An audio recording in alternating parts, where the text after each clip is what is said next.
Hi viewers, welcome to our channel. ప్రస్తుతం మనతో ఉన్నారు హైకోర్టు అడ్వకేట్ అలాగే పొలిటికల్ అనలిస్ట్ హనుమత్ ప్రసాద్ గారు.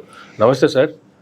రీసెంట్గా ఎగ్జిట్ పోల్స్ ఆంధ్రప్రదేశ్ రాష్ట్రానికి సంబంధించి అయితే వచ్చేసాయి. 7 దఫాలుగా జరగాల్సినటువంటి ఎన్నికలు ముగిసిన అనంతరం ఎగ్జిట్ పోల్స్ వచ్చాయి. ఆంధ్రప్రదేశ్కి సంబంధించి చూసుకుంటే కొన్ని ఎగ్జిట్ పోల్స్, కొన్ని సర్వే సంస్థలకు సంబంధించి ఎగ్జిట్ పోల్స్ కొన్ని కూటమికి వన్ సైడ్గా చెప్తూ ఉంటే అటు లోక్సభ కావచ్చు, ఇటు అసెంబ్లీకి సంబంధించి కావచ్చు.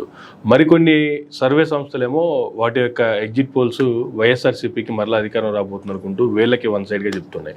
అసలు ఏందంటారు? అంటే చెప్తే కొన్ని సంస్థలన్నీ వన్ సైడ్కి ఎలా చెప్తున్నాయి, కొన్ని సంస్థలన్నీ వన్ సైడ్కి ఎలా చెప్తున్నాయి. ఏ ఎగ్జిట్ పోల్స్ని ప్రజలు నమ్మే అవకాశం ఉంది? అసలు ఈ ఎగ్జిట్ పోల్స్కు అవునా కాదా అనేది పక్కన పెడితే అసలు రియాలిటీ ఎలా ఉందంటే ఏం చెప్తారు సార్? ఇప్పుడు సింపుల్గా చెప్పుకుంటే ఎవరైనా అందరూ అనుకున్నారు నిన్నటితోటి నేను సాయంత్రం 6 గంటలతో ఒక క్లారిటీ వస్తుంది అనుకున్నారు. మొత్తం వాళ్ళ రకరకాలుగా సోషల్ మీడియాలో ఛానల్స్, ఒకవైపు ఛానల్స్ ఒక రకంగా, ఒకవైపు ఛానల్స్ రకంగా ఉంది, కొంచెం క్లారిటీ వస్తుందని ఆంధ్ర తెలంగాణ ప్రజలు అనుకున్నారు. క్లారిటీ రాలేదు కదా, మరింత కన్ఫ్యూజన్లో పడేలాగా ఎగ్జిట్ పోల్స్ ఉన్నాయి. ఓకే, ఇది నిజంగా కన్ఫ్యూజన్. ఏంటంటే నేను చూస్తున్నప్పుడు ఎన్టీవీలో ఇంకా మొట్టమొదటిది ఇది రిలీజ్ చేశారంటే ఆంధ్రజ్యోతిలో ఏబిఎన్లో ఒక 4-5 తాలూకు సర్వే ఆల్రెడీ రిలీజ్ అయిపోయిందని చెప్పి ఇచ్చేశారు. ఇందులో ఏం లేదు. ఇక్కడ ఏమైందంటే మిగతా రాజకీయాలు పక్కన పెడితే తమిళనాడు తరహా రాజకీయాలు వచ్చేలాగా కనిపిస్తున్నాయి. ఎందుకంటే అక్కడ వ్యక్తిగత కక్షలు తీసుకుంటారు. ఇప్పుడు ఇక్కడ పార్టీ పైకి వచ్చేటప్పుడు మాకు వ్యక్తిగతంగా శత్రుత్వం లేదు, సిద్ధాంతపరంగానే తప్ప అనుకుంటూ వచ్చేది. ఈ రోజు ఎలాగైందంటే చంద్రబాబు నాయుడు గారు వర్సెస్ జగన్మోహన్ రెడ్డి, వాళ్ళు ఎట్టి పరిస్థితుల్లో దింపాలి. వాళ్ళకు తోడు ఇటు ఛానల్స్ అనమాట, ఛానల్స్ మరింత ప్రెస్టేజ్గా తీసుకున్నాయి, ఎట్టి పరిస్థితుల్లో దిగిపోవాలని. ఛానల్స్ పాత్ర ఏంటి? ఛానల్స్ దిగిపోవాలన్నంత మాత్రం ఒకరు దిగలేరు, ఒకరు లెక్కలేరు కదా. ఇప్పుడు ఛానల్ అంటే ఏంటి? పత్రికా వ్యవస్థ అంటే ఏంటి? నిజాన్ని, వాస్తవాన్ని నిర్భయంగా చూపెట్టాలి, రాయాలి. ఇవి ఛానల్స్ లాగా ఉన్నాయా? ఇప్పుడు సాక్షి అంటే అది వాళ్ళ సొంత పత్రిక. ఇప్పుడు శివసేనకి సామ్న ఎలాగుందో అలాగా వాళ్ళ సొంత పత్రిక. వాళ్ళ సొంత పత్రిక ఒకటి వాళ్ళు రాస్తారు. ఆంధ్రజ్యోతి ఇది మా తెలుగుదేశం సొంత పత్రిక ఏం చెప్పదు కదా. టీవీ5 అలా చెప్పదు కదా. మేము ప్రజాస్వామ్యాన్ని పునాదుల మీద నిలబెట్టడానికి, ప్రజాస్వామ్య పరిరక్షణ కోసం, ఉన్నది నిర్భయంగా చెప్పడం కోసం మేము వచ్చామంటున్నారు. మరి ఆ రకం కొంతనే కనపడాలి కదా. వీళ్ళు లేని సర్వేలు తీసుకొచ్చి ఎంత దారుణం అంటే, నేను ఆరామస్తాను వీళ్ళకి వైఎస్ఆర్సీపీకి అనుకూలంగా వచ్చింది అన్నట్టుగా మొదటి నుంచి వచ్చాయి. ఇక్కడ చూస్తే ఆరామస్తాను తెలుగుదేశానికి అనుకూలంగా ఇచ్చినట్టుగా 119 సీట్లు 120 సీట్లని వేస్తున్నాడు ఇందులో. ఇదేంట్రా ఇలాగా ఆరామస్తాను ముందు ఇలా చెప్పారు కదా, కొంచెం క్రెడిబిలిటీ ఉన్నటువంటి సంస్థది అది. మన ఆత్మసాక్షి, ఆరామస్తాను క్రెడిబిలిటీ ఉన్నట్టు తీసుకుంటాం. ఇప్పుడు అలోపలో సర్వే సంస్థలు చాలా వచ్చాయి, అవి ఎప్పుడు వెళ్ళలేదు, ఎప్పుడు చూడలేదు. ఇప్పుడు ఆంధ్రప్రదేశ్లో కొత్తగా వచ్చిన బ్రాందీ లేబుల్స్ లాగా భూమి రకరకాలు వచ్చాయి, అవి ఎప్పుడు వెళ్ళలేదు. అలాగా ఎవడు పడితే వాళ్ళు వచ్చేసారు సర్వే సంస్థలో. వీళ్ళు చూసుకుంటే ఆరామస్థానం చూసుకుంటే తెలుగుదేశానికి 119 వస్తున్నట్టుగా 194 నుంచి 109 అంతా వేసారు. అంటే ఫుల్ మెజారిటీ గవర్నమెంట్ వస్తుంది అన్నట్టుగా ఈ ఆంధ్రజ్యోతులు టీవీ5 వాళ్ళు వేసుకొచ్చారు. మళ్ళీ టీవీ5లో ఈ కన్ఫ్యూజన్ ఉండగానే ఆరామస్థానం తాలూకు అధినేతని కూర్చోబెట్టి మాట్లాడించడం జరిగింది. ఆయన అందులో వెరీ క్లియర్ కట్గా చెప్పాడు ఏంటంటే వైఎస్ఆర్సీపీ గెలిచేటువంటి అవకాశం స్పష్టంగా ఉందనేసి. అంటే ఒక సంస్థ ఇచ్చినటువంటి వాస్తవాన్ని కూడా దాన్ని మసిబూసి మారేడికాయ చేసి ఆ సంస్థ మా పార్టీగా వచ్చింది అన్నట్టుగా చూపెట్టుకోవడం ఎంతవరకు. అందులో ఆయన ఒక మాట కూడా మాట్లాడాడు, మా మీదకు ఒత్తిళ్ళు వచ్చినా కూడా మేము ఏ రకంగానూ లొంగలేదు అని. ఒత్తిళ్ళు వచ్చినా కూడా ఒత్తిళ్ళు వచ్చినట్టుగా చెప్పాడు కదా. ఆయన చెప్పుకొచ్చేది ఏంటంటే చంద్రబాబు గారు గెలుస్తారు, భారీ మెజార్టీతో గెలుస్తారు, లోకేష్ గారు గెలుస్తారు, పవన్ కళ్యాణ్ గారు గెలుస్తారు అని చెప్పుకొచ్చారు, వైఎస్ఆర్సీపీ గెలుస్తున్నారు. చాలా మందికి ఎక్కడ డౌట్ ఉంటే అలాగని చెప్పించారేమో అని అంచేత. ఎవరు చెప్పించారు? కూటమికి సంబంధించిన వాళ్ళు. అప్పుడు వాళ్ళు జెన్యూన్ రిపోర్ట్ వైఎస్ఆర్సీపీకి ఇచ్చారు. మా పేర్లు మేము ఓడిపోతాం అని చెప్పొద్దు అని చెప్పించారన్నట్టుగా వార్తలు వచ్చాయి. దాని తగ్గట్టుగానే వాళ్ళ ప్రవర్తన కూడా ఉంది. ఇకపోతే చాణక్య స్ట్రాటజీస్ ఇవన్నీ కూడా తెలుగుదేశం వైపు మొదటి నుంచి ఉన్నాయి. కొంచెం కన్ఫ్యూజన్లో ఉంది. కాకపోతే ఏంటంటే ఒక క్లారిటీ వచ్చింది ఏంటంటే అసెంబ్లీకి పోతే వైఎస్ఆర్సీపీకి 100%, 100కి 200% గ్యారంటీ వైఎస్ఆర్సీపీ ఫామ్ చేస్తుంది.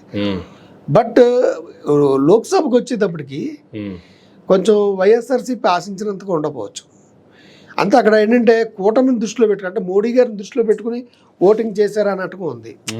ఇప్పుడు లోక్సభ వరకు వచ్చేటప్పటికి చాలా వరకు కొంచెం క్లారిటీగానే ఇచ్చింది కూటమికి వస్తుంది అన్నట్టుగా. ఓకే, ఇక్కడ అసెంబ్లీకి వచ్చేటప్పటికి మటుకు మెయిన్ కొంచెం క్రెడిబిలిటీ ఉన్నవన్నీ కూడా జగన్మోహన్ రెడ్డి గారు గవర్నమెంట్ వస్తుంది అన్నట్టుగా ఉన్నారు. కానీ అసెంబ్లీకి ఎక్కువ వైఎస్ఆర్సీపీకి వచ్చినాయి అంటే లోక్సభ కూడా ఆటోమేటిక్గా వచ్చేసినట్టే కదా. క్రాస్ ఓటింగ్ జరుగుతుందేమో అని. ఇప్పుడు లాస్ట్ గతంలో ఎలక్షన్ చూసుకోండి, వాళ్ళు నేను అనుకునేది ఏంటంటే వాళ్ళు ఏ రకంగా ట్రెండ్ ఆలోచించారంటే, లాస్ట్ టైం 2019లో బీఆర్ఎస్ గెలిచింది. గెలిచిన 6 నెలల లోపల ఎలక్షన్స్ వచ్చాయి కదా పార్లమెంట్కి. 6 నెలల లోపల ఏ రకంగా నిరూపణ అయిపోదు కదా. ఆ రోజు అంతకుముందు బ్రహ్మాండమైన మెజార్టీతో 2019లో సెకండ్ టైం కూడా గెలిచి ఆ తర్వాత వీళ్ళు పడుకుని పోయారు బీఆర్ఎస్ వాళ్ళు. మళ్ళీ బీజేపీ వాళ్ళు, కాంగ్రెస్ వాళ్ళు వచ్చారు. ఇప్పుడు రేవంత్ రెడ్డి గారితో కూడా చూడండి, అసెంబ్లీలో రేవంత్ రెడ్డి గారికి వేశారు, ఆయన బాగానే చేస్తున్నాడు. కంపారిజన్ ఒక 6 నెలల టైంలో ఇంకా చాలదు, ఉన్న టైంలో ఉన్నంత వరకు బాగానే చేశాడు. కానీ బాగానే చేసిన సర్వేలన్నీ ఎలాగొచ్చాయి, బీజేపీకి ఎక్కువ వస్తాయి అన్నట్టుకు వచ్చాయి. అంటే కాంగ్రెస్కి వచ్చింది కానీ బీజేపీకి మరి కొంత ఎక్కువ వస్తాయి, 1-2 సీట్లు ఎక్కువ వస్తాయి. అంటే ఇతని మీద మరి వ్యతిరేకం లేకుండానే, ఏర్పడకుండానే బీజేపీకి వేసారంటే, అంటే కూటమిని దృష్టిలో పెట్టుకుని, మోడీ గారిని దృష్టిలో పెట్టుకుని కొంచెం వేసారేమో అన్నట్టుగా భావన కలుగుతుంది. దాని తగ్గట్టుగానే ఇవి ఇచ్చారు. సో ఏదేమైనా ఇక్కడ స్థానికంగా అవుతే, రాష్ట్రపరంగా అవుతే వైఎస్ఆర్సీపీ గెలుస్తుంది, అందులో ఏ రకమైనటువంటి సందేహం లేదు. కానీ వస్తున్న సర్వేలను చూస్తుంటే ఇటు కూటమికి సంబంధించిన నేతలు కూడా మనకు రావాల్సినటువంటి సర్వే సంస్థలన్నీ మనకు అనుకూలంగానే ఇచ్చాయనేటువంటిది వీళ్ళు ఒక రకంగా చూస్తే మేమే గెలుస్తామని హ్యాపీగా ఉండేటువంటి పరిస్థితి. ఇటు వైఎస్ఆర్సీపీకి సంబంధించిన కూడాను వైసీపీ ప్రశాంతంగా ఉండేట్లుగానే కొన్ని వాళ్ళకి సంబంధించిన సర్వే సంస్థలు, లేదంటే కొన్ని సర్వే సంస్థలు వీళ్ళకి అనుకూలంగా ఇవ్వడమా, వీళ్ళు హ్యాపీగా ఉండేటువంటి పరిస్థితి. కానీ ఇక్కడ ఎవరికెవరు ధీమాగా ఉండాల్సినటువంటి అవసరం ఉందంటారా? ఏదైనా ఎవరి ధీమైనా 4వ తారీఖు పటాపంచలేపోయే. ఇప్పుడు మీకు ఒక రకంగా చెప్తే, ఓడిపోతే దిగులు పడిపోవాల్సినటువంటి బాధ్యత తెలుగుదేశానికి ఉందండి. వాళ్ళకి ధీమా ఏమి లేదు. ఒకవేళ జగన్మోహన్ రెడ్డి గారు ఓడిపోయినా అనుకుందాం, అతనికి వచ్చిన నష్టం ఏం లేదు. అది తెలుగుదేశం వాళ్ళకి తెలుసు. ఓకే, ఎందుకంటే ఎందుకు లేదు అంటే, ఇప్పుడు చంద్రబాబు నాయుడు గారు ఓడిపోయారు అనుకోండి, ఆయన మీద కేసులు మళ్ళీ మొదలవుతాయి, పాత కేసులు ఎలాగ పెండింగ్లో కూడా స్పీడప్ అవుతాయి అనేటువంటి భావన ఉంది. సేమ్ జగన్మోహన్ రెడ్డి గారు దిగిపోతే ఆయన మీదకి కేసులు వచ్చేసి ఆయన అరెస్ట్ అయిపోతాడేమో అనేసి కొంతమంది అనుకుంటున్నారు. అయ్యేం జరగదు. ఎందుకంటే రాజ్యసభ సభ్యుల్లో ఇతనికి బలం ఎక్కువ ఉంది. వాళ్ళు ఏం చేయాలని రాజ్యసభ సభ్యులు ఇలా బలం కావాలి. ఒక 2.5-3 సంవత్సరాలు పోతేనే కానీ, వాళ్ళందరూ రిటైర్ అవుతేనే కానీ మళ్ళీ తెలుగుదేశానికి ఎక్కరు. అసెంబ్లీలో బలాలను బట్టి ఉంటుంది. అందువల్ల మోడీ గారు అవసరం అయితే ఖచ్చితంగా జగన్మోహన్ రెడ్డి గారి అవసరం మోడీ గారికి ఉంటుంది. అందువల్ల ఇతని మీద ఏమి స్పీడప్ చేయడు. ఓకే, అది తెలుగుదేశానికి తెలుసు. తెలుగుదేశానికి లైఫ్ అండ్ డెత్ సిచ్యువేషన్ ఇది. వాళ్ళు ఓడిపోతే మనకు ఖచ్చితంగా ఇబ్బందులు పాలవుతారు. ఓకే, ఇప్పుడు 2014 చూసుకోండి. 2014 ఎలక్షన్లో తెలుగుదేశం పార్టీ గెలిచింది, కానీ వైఎస్ఆర్సీపీ ఏం చాలా దారుణంగా ఏమి ఓడిపోలేదు కదా. 63 సీట్లు ఎన్ని వచ్చాయి? 67 సీట్లు వచ్చాయి. అంటే తక్కువ లేదు, మంచి మెజారిటీ కదా వచ్చింది. మరి చంద్రబాబు నాయుడు గారు 2019లో ఓడిపోయారు. ఎంత దారుణంగా ఓడిపోయారు? 23 సీట్లు వచ్చాయి. 23 సీట్లు వచ్చాయి. ఒకవేళ ఇప్పుడు 2024లో తెలుగుదేశం పార్టీ గెలిచినా ఎంత, ఓ 10 సీట్లతో 20 సీట్లతో గెలవచ్చు. గెలిస్తే కనుక అనుకుందాం, ఇప్పుడు వాళ్ళు వేసుకున్నట్టుగానే మాట్లాడుకుందాం కొంత. అంటే ఈయనకి మరీ 20-10 రావు కదా, అంతేగా 60, 70, 80 వస్తాయి కదా. 80 సీట్లు ఒకవేళ వచ్చినా అక్కడ ప్రభుత్వం ఏర్పాటు చేసిన తెలుగుదేశం జగన్మోహన్ రెడ్డి గారిని ఫేస్ చేయగలరా చంద్రబాబు నాయుడు? 80 సీట్లతో ప్రతిపక్షంలో కూర్చున్నా జగన్మోహన్ రెడ్డి గారిని ఫేస్ చేయగలరా చంద్రబాబు నాయుడు? చంద్రబాబు నాయుడు గారు ఓడిపోయినట్టుగా లేదు కదా. అప్పుడే చేయలేపాడు, 2014లోనే లాక్కున్నాడు. ఇప్పుడు రాజ్యసభలో బలం ఉంది. ఇప్పుడు మోడీ గారు ఆడే ఆట ఎలా ఉంటుందంటే, వాళ్ళ అవసరాల కొద్దీ వాళ్ళని ఎత్తుట ముందుకెళ్ళాలా వెనక్కి దోసుకెళ్ళాలన్నది ఆలోచిస్తారు. ఇప్పుడు మోడీ గారు ఎందుకు కూటమి పెట్టుకున్నాడు, కూటమితో ఎందుకు కట్టాడు? చాలామంది ఏంటంటే కొంతమంది బాధపడ్డారు. మోడీ గారు తెలుగుదేశంతో జత కట్టడంలో ఇష్టం లేదు కొంతమందికి. ఇటు బీజేపీ వాళ్ళకి ఇష్టం లేదు, తెలుగుదేశం వాళ్ళకి ఇష్టం లేదు. కానీ వాళ్ళు మోడీ గారు జత కట్టాలండి. ఆయన మోడీ గారు జత కట్టకుండా సింగిల్గా కానీ పోటీ చేస్తే ఒక్క సీట్ అయినా గెలుస్తుందా? గెలవదు కదా. ఇప్పుడు కూటమి కట్టడం వల్ల బీజేపీ వరకు వచ్చినప్పుడు బలపడుతుంది కదా. ఏవో 4 సీట్లు 5 సీట్లు ఎన్నో కొన్ని వస్తాయి కదా, కొన్ని 2 సీట్లైనా వస్తాయి కదా. అంతే కదా. ఇప్పుడు ఆ సింగిల్గా పోటీ చేస్తే అది కూడా రాదు కదా. వాళ్ళ ప్లాన్ ఏంటంటే వాళ్ళకి అవకాశం ఉంది. జగన్మోహన్ రెడ్డి గారు భారతీయ జనతా పార్టీతో కలిసి పోటీ చేయరు. భారతీయ జనతా పార్టీ ఎన్ని రకాలుగా సపోర్ట్ ఇచ్చినా, ఈయన ఎన్ని రకాలుగా వాళ్ళకి సపోర్ట్ ఇచ్చినా ఇద్దరు కలిసి పోటీ చేయలేదు. ఇద్దరి మధ్య ఫ్రెండ్షిప్ ఉంది. ఇప్పుడు బీజేపీ డెవలప్ అవ్వాలి. సింగిల్గా పోటీ చేస్తే దానికి ముందే 0.8% లాస్ట్ టైం వచ్చింది. ఇప్పుడు కాంబినేషన్లో పోటీ చేస్తే 4-5 గెలుస్తారు కదా. తెలుగుదేశాన్ని ఉద్దేశంలో పెట్టుకుని వాళ్ళు పోటీ చేయలేదు. వాళ్ళు స్టాండ్ అవడానికి పోటీ చేశారు. పైకి వచ్చేకేంది, ఎవడు కావాల్సి వస్తే వాళ్ళని చేస్తాడు. ఇప్పుడు రఘురామకృష్ణరాజు గారి విషయంలో బీజేపీ ఆడిన ద్వంద్వ వైఖరి ఏంటి? ఇప్పుడు రఘురామకృష్ణరాజు గారికి న్యాయం చేసిందా, వైఎస్ఆర్సీపీకి న్యాయం చేసిందా? ఇప్పుడు ఈయన అరెస్ట్ అయిపోయింది, అక్కడికి వెళ్ళిపోయాడు. అక్కడ అడ్డుకట్టేసి ఆయన జోలికి రాకుండా చూసుకుంది రఘురామకృష్ణరాజు గారు జోలికి. అంతవరకు చేయగలిగారు తప్ప అలాగని ఇతన్ని తీసేయలేదు కదా. సేమ్ అదేలాగా ఉంటుందండి. ఇప్పుడు ఇక్కడ కూటమి గెలిచిన జగన్మోహన్ రెడ్డి గారి మీద యాక్షన్ తీసుకోలేడు. అందులో రాజ్యసభ సభ్యుల్లో వాళ్ళకి ఫుల్ బలం ఉంది. అందువల్ల వీళ్ళని కూర్చోబెడతారు, వాళ్ళని కూర్చోబెడతారు. అయినప్పటికీ ఇది ఒక ఊహ వస్తే ఎలాగుంటుంది అన్నట్టు ఊహాజనితం. కానీ అసెంబ్లీకి పోతే 100-200% జగన్మోహన్ రెడ్డి గారు వచ్చేస్తారు. కానీ జగన్మోహన్ రెడ్డి గారు చేసినటువంటి సంక్షేమ పథకాలు కూడా ఇప్పటివరకు ఆయన చేసినటువంటి ఆ సంక్షేమ పథకాలకి ఇచ్చినటువంటి జీవోలు కూడా ఎలా ఉన్నాయంటే, ఏ ప్రభుత్వం వచ్చినా సరే, జగన్మోహన్ రెడ్డి గారి ప్రభుత్వం ఉన్నా లేకపోయినా, రేపొద్దున ఏ ప్రభుత్వం వచ్చినా, తర్వాత ఎలక్షన్లో మరే ప్రభుత్వం వచ్చినా సరే, ఈ పథకాలన్నీ కంటిన్యూ చేయాల్సినటువంటి పరిస్థితే వచ్చిన ప్రభుత్వాలకు ఉంటుంది తప్ప, నేను ఇది తీసేసి ఇంకోటి చేస్తా, దీని పేర్లు ఇంకోటి పెడతా అనేటువంటి పరిస్థితి అయితే లేదు కదా. ఇప్పుడు లేదు. ఆయన అటువంటి చట్టాలు చేసుకొచ్చాను, ఎవరు మార్చలేనటువంటి చట్టాలు చేశానని చెప్పి అసెంబ్లీ సాక్షిగానే చెప్పారు. ఎందుకంటే ప్రజలు చంద్రబాబు నాయుడు గారిని ఎందుకు నమ్ముతున్నదంటే, ఇప్పుడు జగన్మోహన్ రెడ్డి గారిని విమర్శించింది ఎందుకు? ఒక సోమాలియా కింద, బోస్నియా కింద, ఉగాండా కింద తయారు చేస్తాడు రాష్ట్రాన్ని, డెవలప్మెంట్ లేకుండా సంక్షేమం అనే పథకం పెట్టి అభివృద్ధిని ధ్వంసం చేస్తున్నాడు అన్న భావనలో చెప్పాడు. సో ఆయన దానికి స్టాండ్ అయ్యి ఉండడు అనుకోండి, ప్రజలు మెచ్చుకుందరు, మరి కొన్ని ఓట్లు పడేవి. ఇలాగంటూ యూటర్న్ తీసుకుని నేను అంతకంటే ఎక్కువ ఇస్తాను అంటున్నాడు. అంటే యూటర్న్ తీసుకుంటే ఎవడు సహిస్తాడండి అసలు? ఇప్పుడు పల్లెటూరు వాళ్ళు ఆల్రెడీ డిసైడ్ అయిపోయారు జగన్మోహన్ రెడ్డి గారికి. మధ్యలో గోడ మీద పిలువాటలు ఎవరు? కొంచెం చదువుకున్న వాళ్ళు, వాళ్ళ తాలూకు నాడి తెలియట్లేదు. ఇప్పుడు వాళ్ళకి నాలెడ్జ్ ఉంది కదా, ఈయన యూటర్న్ తీసుకుంటున్నాడా లేదా అని. ఇప్పుడు సంక్షేమ పథకాల వల్లే దేశంలో రాష్ట్రంలో దరిద్రం అయిపోయింది అని చెప్పినోడు నేను అంతగా మించి ఇస్తానంటే దాని అర్థం ఏంటి? అంతేగా. రెండోది, వాలంటీర్ వ్యవస్థని చాలా అమరాభూతులు తిట్టాడు. వాళ్ళు అమ్మాయిలను తీసుకెళ్లి అమ్మేస్తున్నారని, వాళ్ళ వల్ల చాలా ప్రమాదాలు ఉన్నాయని ఈ రకంగా చెప్పినాడు. వాలంటీర్లకి నేను 5,000 కాదు 10,000 ఇస్తానంటాడు. ఇప్పుడు ఈయన మళ్ళీ ట్రాప్లోకి వచ్చేసాడు, వైఎస్ఆర్సీపీ ట్రాప్లోకి. ఆ సంక్షేమ మంత్రం పట్టుకుంటేనే కానీ మనం వెళ్ళలేమని భావన. అంటే ఏంటి? జగన్మోహన్ రెడ్డి గారు ఎలక్షన్స్ ముందే జగన్మోహన్ రెడ్డి గారు విజయం సాధించేశారంటారా? అంతే కదా. జగన్మోహన్ రెడ్డి గారి పథకాల వల్లే అది మనం ఇవ్వను అంటే కనుక మనం ఓడిపోతాం నాకు తెలుసు.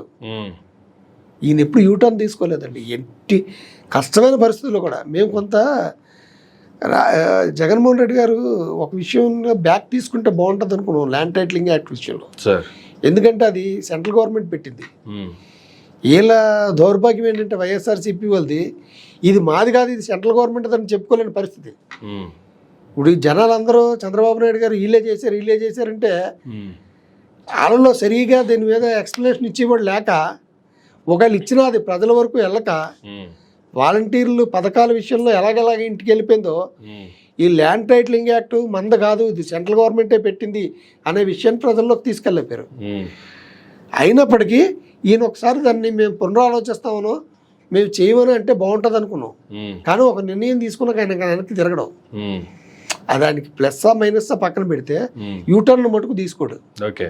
చంద్రబాబు నాయుడు గారు ప్రతి క్షణానికి యూటర్న్ తీసుకుంటాడు. ఇవాళ మాట్లాడితే రేపు పొద్దున్న ఇది వర్కౌట్ అవుతుంది అనుకుంటే మళ్ళీ అందులోకి వస్తాడు. సో ఇలాంటి యూటర్న్లు అదొకటి. రెండు అతి చేయడం ఇటు ఛానల్స్, వాళ్ళ ఛానల్స్ అంటే పావల యాక్ట్ చేయమంటే 100 రూపాయలు యాక్ట్ చేస్తే ఎలా ఉంటుంది, దానివల్ల కూడా ప్రమాదం ఉంటుంది. కానీ జగన్మోహన్ రెడ్డి గారు మొదటి నుంచి చూసుకుంటే కూడా ఆయన ఒక కాన్ఫిడెంట్గా ఉన్నారు. ఎలక్షన్ అయిపోయిన 2 రోజుల తర్వాత కూడా ఆయన ఒక కామెంట్ చేశారు, మనం గతంలో కంటే మించి కొట్టబోతున్నాం అనేటువంటి కాన్ఫిడెన్స్తో ఆయన చెప్పి ఆ తర్వాత లండన్ టూర్ వెళ్ళిపోయిన పరిస్థితి కూడా చూసాము. కానీ జగన్మోహన్ రెడ్డి గారు ఏదైనా ఒక మాట చెప్పాలన్నా, ఒక హామీ ఇవ్వాలన్నా 1కి 10 సార్లు ఆలోచన చేసిన తర్వాతే ఇది 100% రైట్ అని నిర్ధారణకు వచ్చిన తర్వాతే ఆయన ఒక కామెంట్ చేస్తారు. వన్స్ కామెంట్ చేసిన తర్వాత ఇంక దాని మీద వెనక్కి రావడం లేకపోతే యూటర్న్ తీసుకోవడం ఉండదనేటువంటిది ఒకటి క్లారిటీగా ఉన్నారు ఈవెన్ ప్రజలు కూడా. ఆ నమ్మకం ప్రజల్లో క్లారిటీ ఉంది కాబట్టి ఆయనకి కళ్ళు మూసుకుని గుద్దేస్తున్నారు విలేజ్లో. ఈ గోడ మీద పిల్లి వాటాలంటే అర్థం ఏంటి, ఈ ఎడ్యుకేటెడ్ పర్సన్ వాళ్ళు కొంచెం అభివృద్ధి అనే పదం వైపు ఆలోచిస్తుంటారు. ఎందుకంటే వాళ్ళకి పథకాలు అవి ఉండవు. వాళ్ళు పథకాలు ఉన్నట్టుగానే తెలుసు, వాళ్ళు ఎక్కడో వేరే స్టేట్లో ఉంటారు. అందువల్ల చంద్రబాబు నాయుడు గారు అయితే బాగుంటుంది వద్దాం అనుకుంటారు. ఆయన అభివృద్ధి అంటున్నాడు కాబట్టి. అంటే నాకు ఈ మధ్య హైదరాబాద్లో 2-3 సాఫ్ట్వేర్ వాళ్ళు మాట్లాడారు. మేము ఆయనకి వేద్దాం అనుకున్నాం చంద్రబాబు నాయుడు గారికి, ఎందుకంటే సంక్షేమ పేరు చెప్పి అభివృద్ధిని వెనక్కి నెట్టేసాడు. రేపు పొద్దున మా జనరేషన్ ఎలాగుంటుంది అనుకున్నాం. కానీ ఇప్పుడు ఈయన వచ్చి నేను అంతకంటా మంచిగా ఇస్తానంటే, ఈయనకంటా ఎక్కువగా ఇస్తానంటే అంతకంటా దారుణంగా రాష్ట్రం తీసుకెళ్ళిపోతున్నట్టు కదా. జగన్మోహన్ రెడ్డి గారే బెటరు ఈయన మీద అని చెప్పి ఆయనకి వేసేవండి అన్నారు. అది వాళ్ళు అన్నారు నాతోటి. ఓకే. అందువల్ల యూటర్న్ తీసుకోవడాన్ని సహించలేరు. గోడ మీద పిల్లి కింద ఉంటే ఇది మనకైనా పడవచ్చు వాళ్ళకైనా పడచ్చు అన్న భావన ఉండేది. ఈయన నివసానికి నిర్ణయం తీసుకోవడం వల్ల వాళ్ళు స్ట్రాంగ్ అయిపోయారు. ఇటు సైడ్ వెళ్ళాలనేది వాళ్ళు డిసైడ్ అయ్యారు. కానీ ఇప్పుడు ఉన్నటువంటి ప్రభుత్వం వైసీపీకి సంబంధించి కావచ్చు లేదా జగన్మోహన్ రెడ్డి గారి క్యాడర్కి సంబంధించి కావచ్చు, అందరూ చాలా కాన్ఫిడెంట్గా ఉన్నారు. ఈవెన్ ప్రజలు కూడా అంతే కాన్ఫిడెంట్గా ఉన్నారు. కానీ కూటమికి సంబంధించి మేమే గెలుస్తున్నాము, వైసీపీ పని అయిపోయింది, మేము ఇన్ని సీట్లతో గెలుస్తున్నాం, అన్ని సీట్లు గెలుస్తున్నాం అని చెప్పి గవర్నమెంట్ ఎలక్షన్ బిఫోర్ నుంచి కూడా ఇదే ప్రచారం చేస్తున్నారు. ఇంక రేపు పొద్దున వైఎస్ఆర్సీ పోతుంది, కూటమి అధికారంలోకి వస్తుంది అనేసి ఇప్పటి వరకు అదే ప్రచారం నడుస్తుంది తప్ప వేరే స్టాండ్ కూడా వాళ్ళు తీసుకోవట్లేదు. ఎందుకంటారంటే వాళ్ళు అంత బలంగా దాన్ని ముందుకు తీసుకెళ్ళడానికి గల కారణాలు ఏంది? అది కార్యకర్తలు తెలుగుదేశం సోషల్ మీడియా చేస్తుంది తప్ప మనం పాపం అన్నిటికీ బ్లేమ్ వేసేయకూడదండి. చంద్రబాబు నాయుడు గారు ఎక్కడ కూడా జగన్మోహన్ రెడ్డి గారు చెప్పినంతగా కాన్ఫిడెంట్గా ఏం చెప్పలేదండి. అవును, సైలెంట్ అయ్యారు. మనం ఆయనకి ఆపాదించడం అనేది చాలా రాంగ్.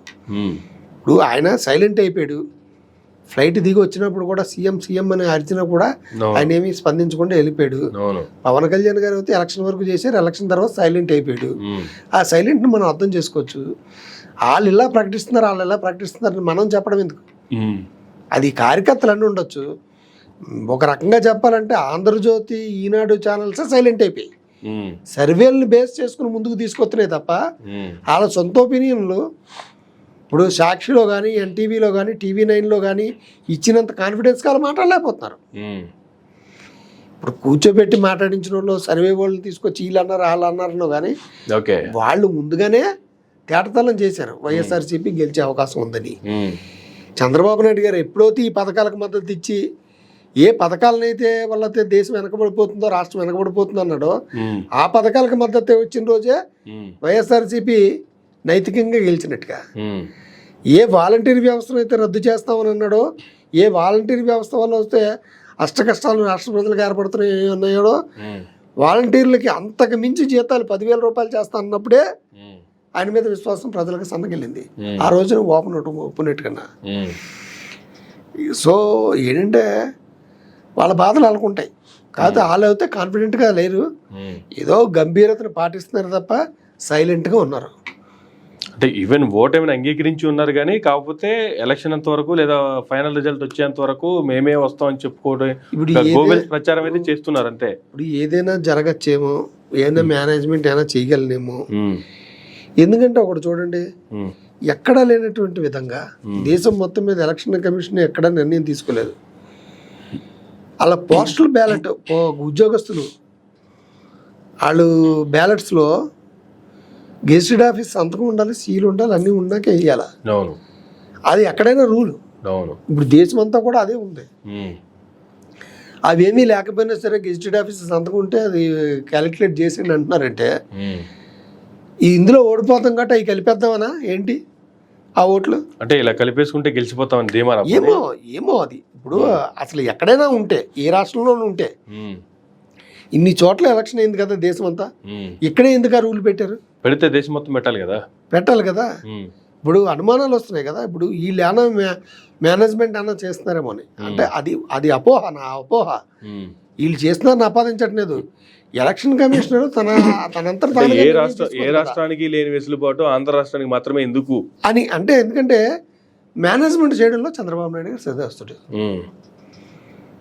అన్ని పార్టీలో, సిబిఐలో, ఈడీలో అన్ని తాలూకు వాళ్ళ మనుషులు ఉంటారు. ఈ మధ్యన అంటే ఈ 3 సంవత్సరాల నుంచి వాళ్ళ తాలూకు మనుషులు ఎవడో లేడు కాబట్టి ఆయన బయటకు వచ్చేసాడు. కానీ ఇప్పుడు లాస్ట్ టైం ఎలక్షన్ చుక్కలు చూపెట్టాడు కదా జగన్మోహన్ రెడ్డికి, నిమ్మగడ్డ రమేష్ని పెట్టుకుని. అంతా అయిపోయింది, ఇంకేం లేదనుకున్నాడు ఆయన. ఈయన టక్కుమని లేచి ఆ ఎలక్షన్ వాయిదా వేసేసి ఇవన్నీ చేసేటట్టుగా ఇంకా ఈయన తాలూకు కూడా మన ప్రభుత్వంలో కూడా క్రియాశీలక పోస్టులు ఉన్నారన్నమాట అని ఒకటి నిరూపించాడు కదా. సో ఆయన అంత ఇప్పుడు ఏంటంటే ఆ తర్వాత 3 సంవత్సరాల తర్వాత ఆయనకి అక్కడ ఏమీ లేదు. మొత్తం సిబిఐలో, ఈడీలో అందరూ కూడా రిటైర్లు అయిపోయారు. సెంట్రల్లో కూడా లేడు. లేకపోతే మోడీ గారిని కూడా వాళ్ళ తాలూకు మనుషులు నెట్టుకుని ఆడిద్దాం అనుకున్నాడు. ఇప్పుడు ఏమీ లేవు, అందువల్ల వీకెడ్. కానీ అతను చక్రం తిప్పడంలో సిద్ధాస్తుడు. ఇలాంటి తుచ్చమైన రాజకీయాలకి care of address Chandrababu Naidu గారు. అందువల్ల ఏంటంటే ఈ నిర్ణయం, ఎలక్షన్ కమిషన్ నిర్ణయం వెనకాల చంద్రబాబు నాయుడు గారు ఏమైనా ఉన్నారా, ఆయన ఆస్తి ఏమైనా ఉందా అని కొంతమంది మేధావులు అనుమానిస్తున్నారు. ఎందుకంటే అసలు ఆ రూల్ ఎందుకు? సీల్ లేకపోయినా వేసేచ్చంటే ఇప్పుడు ఎవరిదో సంతకం టక్కుమని గీసేసి పెట్టేసుకుంటే ఏమవుతుంది? అంతే కదా. అంతే. వీళ్ళు సజ్జల రామకృష్ణారెడ్డి గారు వాళ్ళు మీటింగ్లు పెట్టుకుని ఎలా తీసుకోవాలి జాగ్రత్తలు ఇవేవి చెప్పారు. వాళ్ళందరి మీద కేసులు పెట్టించారు. వీళ్ళు చెప్తే వాళ్ళ మీద కేసులు అంటే రేపు పొద్దున్న అవి కూడా క్వశ్చన్ చేయకుండా, ఇప్పుడు క్వశ్చన్ చేస్తే మీకు తాడ తీసేస్తాం అన్న రకంగా మాడుతున్నారు. ఏమన్నా చేస్తున్నారన్నదే చిన్న డౌట్. సో ఏదేమైనా ఎల్లుండి ఈ సాయంత్రానికి అయిపోతుంది. అదే కూటమి లోక్సభకు వచ్చేటోడికి కొంచెం కూటమికి కూడా మనం ఊహించిన దానికంటే ఎక్కువ వస్తాయేమో నేను అనుకుంటున్నాను. క్రాస్ ఓటింగ్ జరిగిందేమో అని సర్వేలను బట్టి. ఇక్కడ అయితే దీని గురించి ఆలోచించట్లేదు జగన్మోహన్ రెడ్డి గారు, guarantee. Okay, thank you sir, thank you very much అండి. ఇదండి ఎగ్జిట్ పోల్స్కు సంబంధించి రకరకాల వార్తలు వింటూ ఉన్నాము. వాటికి సంబంధించి హనుమత్ ప్రసాద్ గారు ఇచ్చినటువంటి విశ్లేషణ. ఇది నాటి ఇంటర్వ్యూ. మరొక ఇంటర్వ్యూలో మళ్ళీ కలుద్దాం. చూస్తూనే ఉండండి మెరా మీడియా.